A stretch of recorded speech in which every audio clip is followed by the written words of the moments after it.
subscribe now and press the bell icon. Bangla সাহিত্য চর্চায় সবাইকে স্বাগত জানিয়ে আজকের আলোচনা শুরু করছি। সম্প্রতি 2-4 দিন আগে পশ্চিমবঙ্গ সরকারের উচ্চশিক্ষা দপ্তর থেকে একটি নোটিফিকেশন বা বিজ্ঞপ্তি জারি করা হয়েছে। সেখানে বিষয় হচ্ছে অনলাইন অ্যাডমিশন। বর্তমান শিক্ষাবর্ষে 2021-22 সমস্ত ইউজি বা আন্ডার গ্রাজুয়েট এবং পিজি বা পোস্ট গ্রাজুয়েট কোর্সে অর্থাৎ স্নাতক এবং স্নাতকোত্তর কোর্সে ভর্তির পদ্ধতি নিয়ে এই বিজ্ঞপ্তি। এবং এই বিজ্ঞপ্তির শুরুতেই যে কথাটি বলা হয়েছে, উচ্চ মাধ্যমিক পরীক্ষার ফলাফল খুব দ্রুতই বেরোতে চলেছে এবং এই রেজাল্ট বেরোনোর পরপরই কলেজগুলোতে, পশ্চিমবঙ্গের সমস্ত কলেজগুলোতে ইউজি কোর্সে অর্থাৎ ফার্স্ট সেমিস্টারে বিএ, বিএসসি, বিকম ইত্যাদি এই সমস্ত কোর্সে ভর্তির জন্যে ভর্তি প্রক্রিয়া শুরু হয়ে যাবে। 2021-22 শিক্ষাবর্ষে প্রথম সেমিস্টারের বা ফার্স্ট সেমিস্টারের ভর্তির নিয়ম নির্দেশিকা উচ্চশিক্ষা দপ্তর থেকে জানিয়ে দেওয়া হয়েছে এবং সেই নিয়মগুলো সম্পর্কে আমরা শিক্ষা দপ্তর কর্তৃক জারি করা যে বিজ্ঞপ্তি, সেই বিজ্ঞপ্তি নিয়ে আমরা আলোচনা করছি আজকের ভিডিওতে। বিশেষ করে যারা উচ্চ মাধ্যমিক পরীক্ষার্থী ছিল এবছর উচ্চ মাধ্যমিক পরীক্ষা দিয়েছিলে বা উচ্চ মাধ্যমিকে এবারে উত্তীর্ণ হতে চলেছ, তাদের জন্য এই আলোচনা অত্যন্ত গুরুত্বপূর্ণ।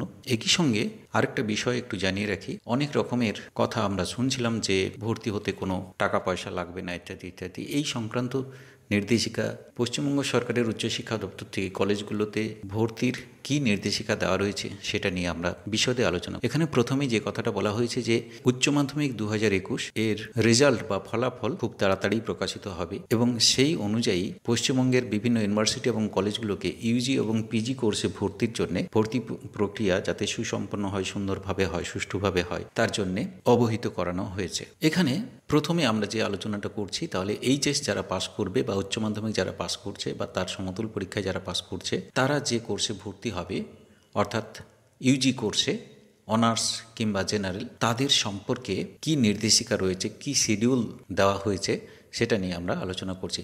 ফার্স্ট ইয়ার অ্যাডমিশন বলা হচ্ছে যদিও, কিন্তু প্রকৃতপক্ষে এই অ্যাডমিশনটা হচ্ছে ফার্স্ট সেমিস্টার অ্যাডমিশন। প্রত্যেক সেমিস্টারে অ্যাডমিশন হতে হয়। অবশ্য কোনো জায়গাতে হয়তো এই ইয়ার ওয়াইজ অ্যাডমিশনটাও চালু থাকতে পারে কোনো ইউনিভার্সিটিতে। তো ইউজি কোর্সে অর্থাৎ আন্ডার গ্রাজুয়েট কোর্সের জন্যে অনলাইন পোর্টাল কলেজগুলো খুলে দেবে। ইউজি কোর্সের জন্যে অনলাইন পোর্টাল খোলা হবে। এখানে বলা হচ্ছে যে date of opening of online portal for application for UG courses 2 August 2021, অর্থাৎ অগাস্টের 2 তারিখ থেকে অনলাইন পোর্টাল খুলে যাবে। অনলাইনে অ্যাডমিশন প্রসেস হবে এটা বলা হয়েছে। সমস্ত কিছুই অনলাইনে হবে, ভর্তি প্রক্রিয়া থেকে শুরু করে সমস্ত কিছুই অনলাইনে হবে এরকম নির্দেশিকাতে বলা হয়েছে। তারপরে বলা হচ্ছে completion of application in the online portal for UG courses by 20 August. 20 তারিখ, আগস্টের 20 তারিখের মধ্যে অনলাইন পোর্টালের মাধ্যমে আবেদনপত্র সমস্ত কলেজগুলো জমা নেবে। তারপর 31 তারিখ মেরিট লিস্ট বার করবে। ইউজি কোর্সের জন্য মেরিট লিস্ট বের করানো হবে 31 আগস্ট।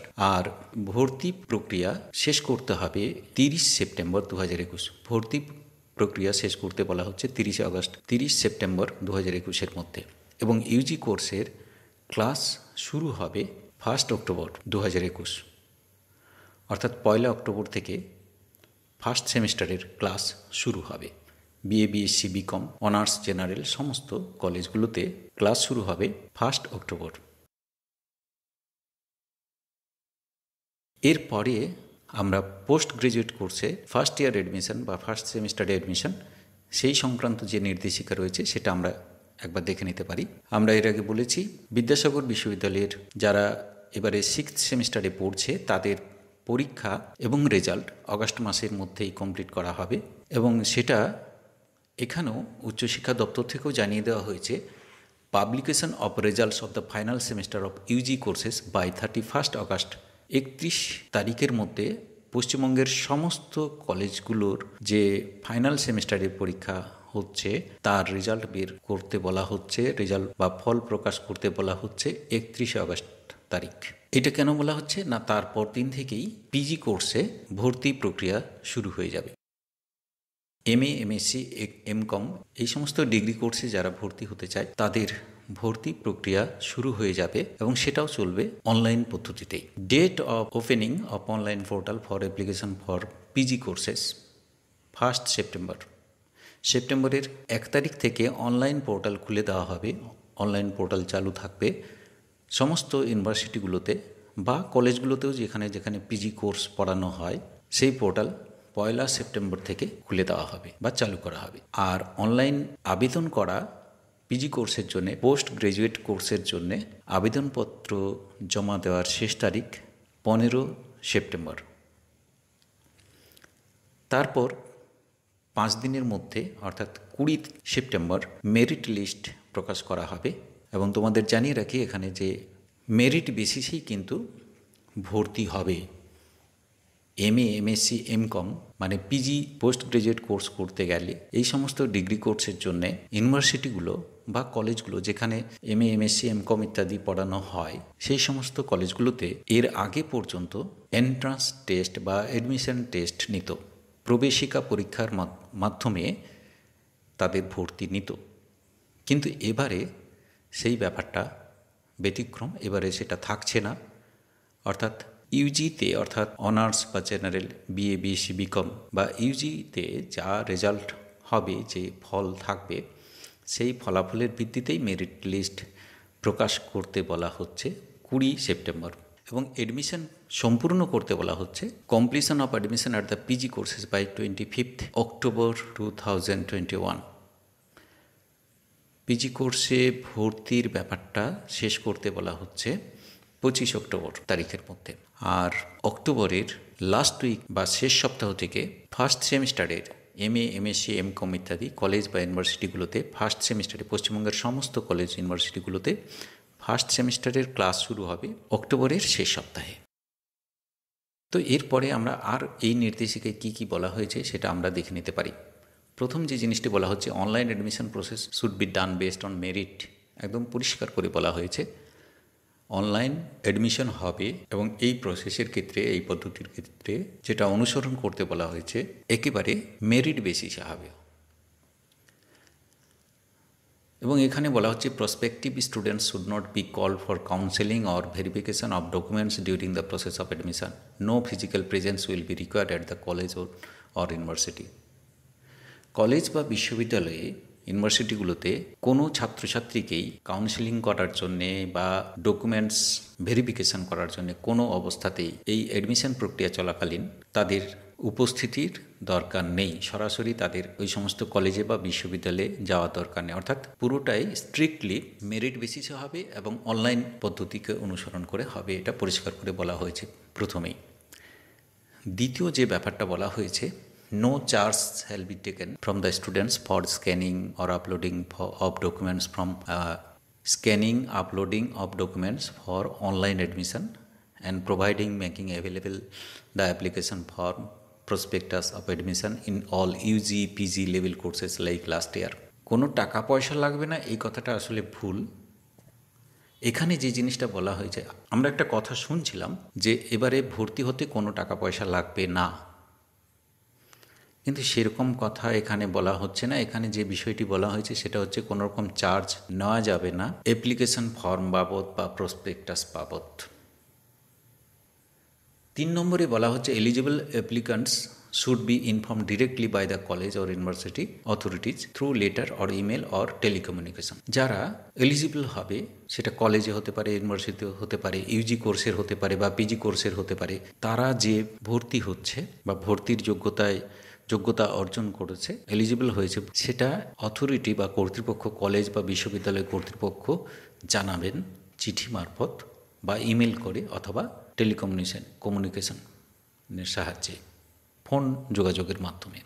পরবর্তীতে যেটা বলা হয়েছে ফিজের কথা, payment of fees should be done only through E payment or designated banks and not physically at the college.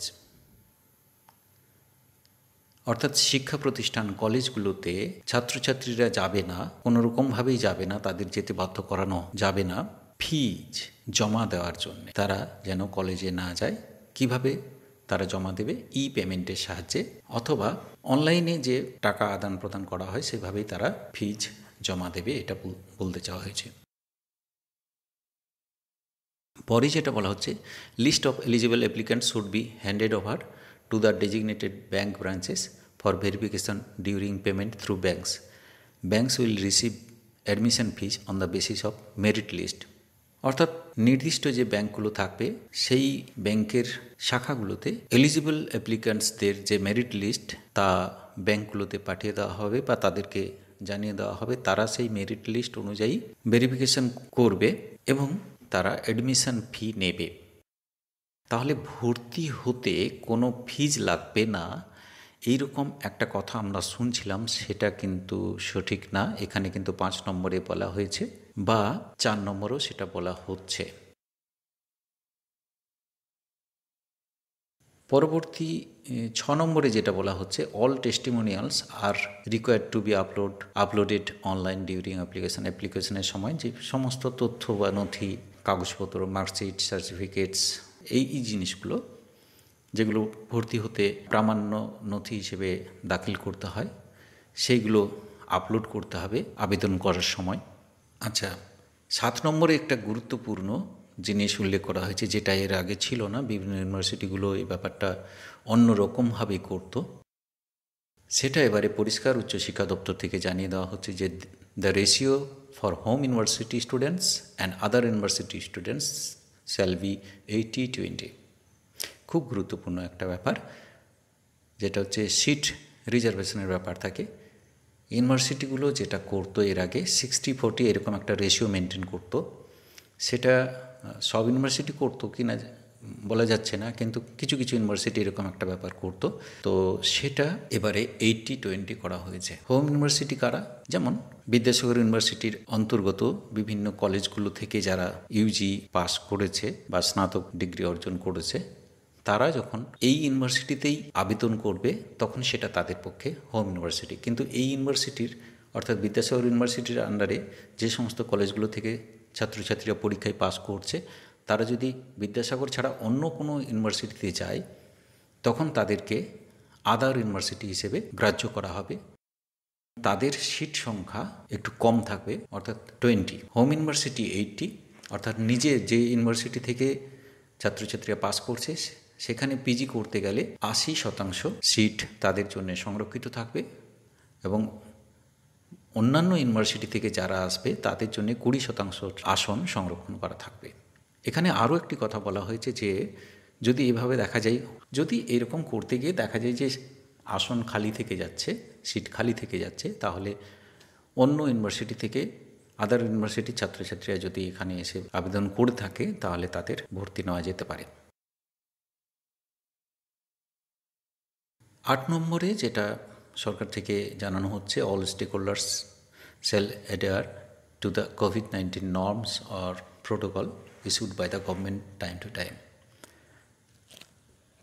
Covid পরিস্থিতিতে যে সমস্ত প্রোটোকল বা নিয়ম নীতি প্রণয়ন করা হয়েছে সেগুলো সমস্তই মেনে চলতে বলা হচ্ছে।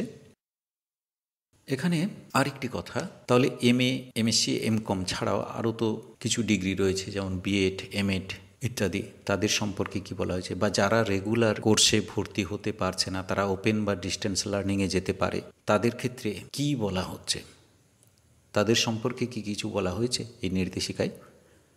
আমরা এই নির্দেশিকা বা এই বিজ্ঞপ্তির শেষের দিকে যদি আমরা যাই তাহলে দেখতে পাবো এরকম একটি কথা বলা হয়েছে, vice chancellors of all state aided universities are requested to take necessary steps in this regard, including issuing suitable instruction to all the affiliated institution. However, the Netaji Subhash Open University shall follow the time schedule as per guidelines of open distance learning as done last year. অর্থাৎ তাদের ক্ষেত্রে এখানে যেমন Netaji Subhash open ইউনিভার্সিটির কথা বলা হলো, অর্থাৎ এখান থেকে ডিস্টেন্স থেকে পড়ানো হয়ে থাকে, বা অন্যান্য ইউনিভার্সিটিগুলোতেও ডিস্টেন্সে পড়ানো হয়, দূর শিক্ষার মাধ্যমে মাস্টার ডিগ্রি বা পিজি কোর্স পড়ানো হয়ে থাকে। তাদের ক্ষেত্রে গাইডলাইন যেরকম ছিল লাস্ট ইয়ার সেগুলোই অনুসরণ করতে বলা হয়েছে। শেষ কথা হিসেবে এখানে যেটা বলা হচ্ছে সেটা হচ্ছে, this advisory does not apply to admission to teacher training courses. যে কথাটা একটু আগে বলছিলাম যে বিএড, বিপিএড, এমএড অথবা এমপিএড, এই যে টিচার্স ট্রেনিং যে কোর্সগুলো রয়েছে সেইগুলোর জন্য কিন্তু এই নির্দেশিকা প্রযোজ্য নয়। এগুলোর জন্যে সেপারেট নোটিফিকেশন বা আলাদা বিজ্ঞপ্তি ইস্যু করা হবে শিক্ষা দপ্তর থেকে, এই কথাও কিন্তু বলা হয়েছে। আজকের আলোচনা এই পর্যন্তই। তবে শেষ কথা হিসেবে আরেকটা বিষয় জানিয়ে রাখি, সেটা হচ্ছে বিদ্যাসাগর বিশ্ববিদ্যালয়ের অন্তর্গত প্রায় 56টি কলেজে ইউজি বা আন্ডার গ্রাজুয়েট অর্থাৎ বিএ অনার্স হিসেবে বাংলা বা বিএ জেনারেল ডিগ্রির ক্ষেত্রে বাংলা পড়ানো হয়ে থাকে। বাংলা সাহিত্য চর্চার আমাদের বিশেষ করে বাংলা অনার্স নিয়ে যারা পড়তে ইচ্ছুক তাদের জন্য আমরা স্পেশালি আরেকটি ডেডিকেটেড ভিডিও তৈরি করেছি আলোচনা। সেই ভিডিওটি এন্ড স্ক্রিনে দেওয়া হচ্ছে। বিদ্যাসাগর বিশ্ববিদ্যালয়ের অন্তর্গত কোন কোন কলেজে বাংলা অনার্স পড়ানো হয়ে থাকে সেই সংক্রান্ত একটি ভিডিও দেওয়া হচ্ছে। বিদ্যাসাগর বিশ্ববিদ্যালয়ের অন্তর্গত বিভিন্ন কলেজে, প্রায় 56টি কলেজে বাংলায় অনার্স পড়ানো হয়। যারা উচ্চ মাধ্যমিক পাশ করার পরে বাংলা নিয়ে পড়াশোনা করার কথা ভাবছো তাদেরকে বলবো এই ভিডিওটি দেখার জন্য। এই ভিডিওটি দেখলে তোমার বাড়ির কাছাকাছি কোন কোন কলেজে বাংলা অনার্স পড়ানো হয়ে থাকে সেটা জানতে পারবে। আর যারা মাস্টার ডিগ্রির জন্য বা এমএ, এমএসসি, এমকম মূলত বাংলা নিয়ে যারা এমএ করতে চাইছো তাদের এটা জেনে রাখা দরকার আমাদের পশ্চিমবঙ্গে মোট কতগুলো ইউনিভার্সিটি আছে। অনেকেই জানেন না সঠিক সংখ্যাটি। বেশ কিছু নতুন বিশ্ববিদ্যালয় বা ইউনিভার্সিটি তৈরি হয়েছে আমাদের পশ্চিমবঙ্গে অবস্থিত বিভিন্ন জেলায়। সমস্ত ইউনিভার্সিটিগুলোর তালিকা আমরা স্ক্রিনে দেওয়া ডান দিকের এই ভিডিওতে উল্লেখ করছি। পশ্চিমবঙ্গের সমস্ত ইউনিভার্সিটিগুলো এক ঝলকে দেখে নেওয়ার জন্য আমাদের ডান দিকে ভিডিওটি দেখতে অনুরোধ করছি। সবাইকে ধন্যবাদ এবং শুভেচ্ছা জানিয়ে আজকের আলোচনা শেষ করলাম। আমরা আবার তাড়াতাড়ি ফিরব পরবর্তী ভিডিও নিয়ে, পরবর্তী আলোচনার ভিডিও নিয়ে। আমাদের আলোচনা ভালো লাগলে অবশ্যই আমাদের ভিডিও শেয়ার করবেন এবং চ্যানেলটি সাবস্ক্রাইব করে সঙ্গে থাকবে। ধন্যবাদ।